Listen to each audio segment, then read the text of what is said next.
My name is Dr. Panossian, and I'm a board-certified plastic surgeon specializing in cosmetic surgery with an emphasis on rhinoplasty, facelifts, as well as breast and body procedures. Additionally, I have an expertise in facial paralysis reconstruction, as well as the surgical management of a particular neurological condition called neurofibromatosis.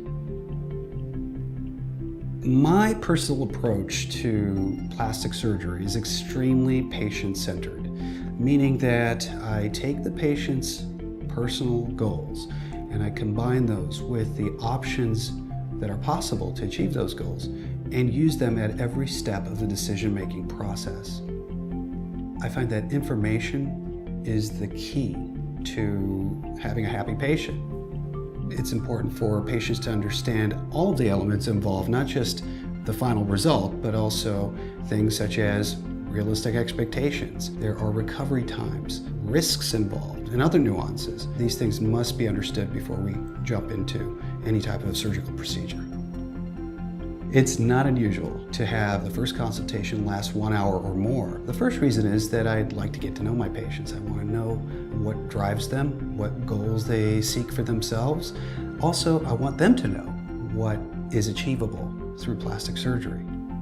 One thing that I place a high value on is the actual skill necessary to have excellent outcomes. It's not enough for a doctor to want the best for their patients. You would hope that all people in the medical field want this for their patients.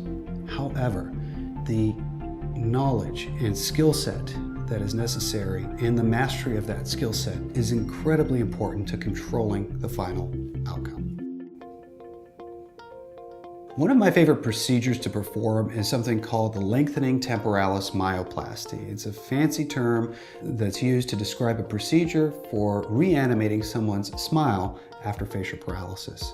So in facial paralysis, the function of the facial nerve is lost and facial movements are lost. One of the areas that is most affected is a person's smile. The lengthening temporalis myoplasty that I perform involves moving a particular muscle used for chewing. It's located on the side of the skull, and we reroute that through the cheek and towards the corner of the mouth. And where we reconnect that in the mouth, it serves to reanimate the smile whenever that muscle contracts in the future. And by way of that, we give someone their smile back. One of my passions outside of medicine is photography. I find that there are many parallels to plastic surgery.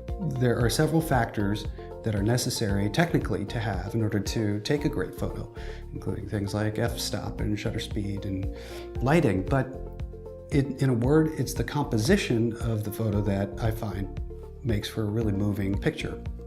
In a similar fashion, in plastic surgery, you cannot focus on the single element in a technical way. You have to step back and take a look at the bigger picture to understand that one element being manipulated can have a ripple effect on the surrounding components. So in order to get that final excellent result, you have to really compose the picture.